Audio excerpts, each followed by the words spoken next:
Sister Sister was really fun for me because the show was just beginning. They had done the pilot, but we got to make a lot of decisions about what the show was because it was just starting.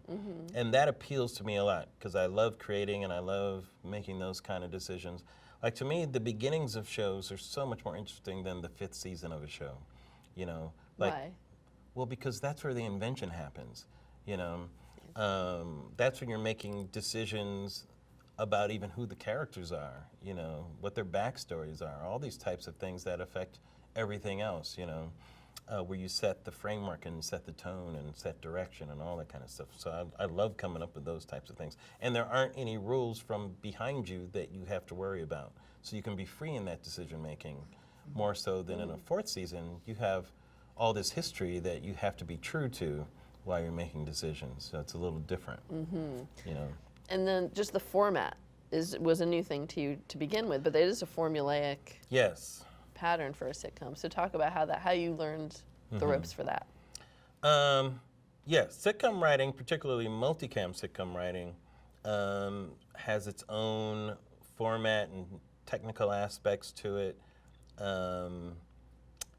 There's a certain tone to it that, you know, it has a rhythm to it. I had studied playwriting in college, and my history of knowing about dramatic writing, was more rooted in plays than in screenplay and teleplays and that type of thing.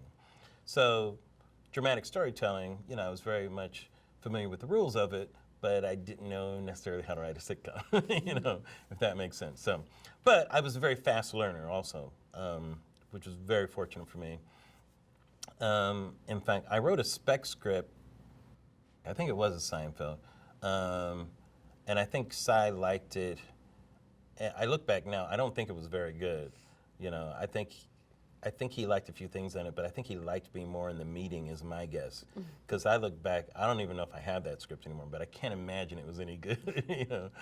The premise was okay, but looking back, and I wrote it when Seinfeld was just starting, so it hadn't really polished itself to really be the gem about nothing that it really became. That it really became.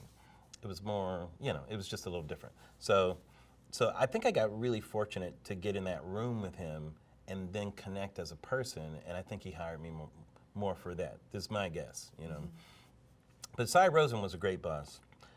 He let you, as a young writer, be a part of the process. So I got an invaluable learning experience on Sister Sister. And what I mean by part of the process, like when there were network notes, he had us all sit there and hear the network notes. It's fascinating to be able to do that, to sit there as a staff writer at the time and hear the network giving him notes. We did it on the set, And I learned so much during all those meetings. He let us go to editing, where he would do editing. And I would sit back there and just watch him do the editing, like back in my days sneaking into the Alfred Hitchcock Theater, And since seeing my father edit back in the day, I've always been fascinated with how pictures put together. Even to this day, when I write, I have a good sense of the visual and how the picture fits together and what you're seeing, not just what you're hearing, but what are you seeing? How does the visual work with that? And I think it's very important as a writer.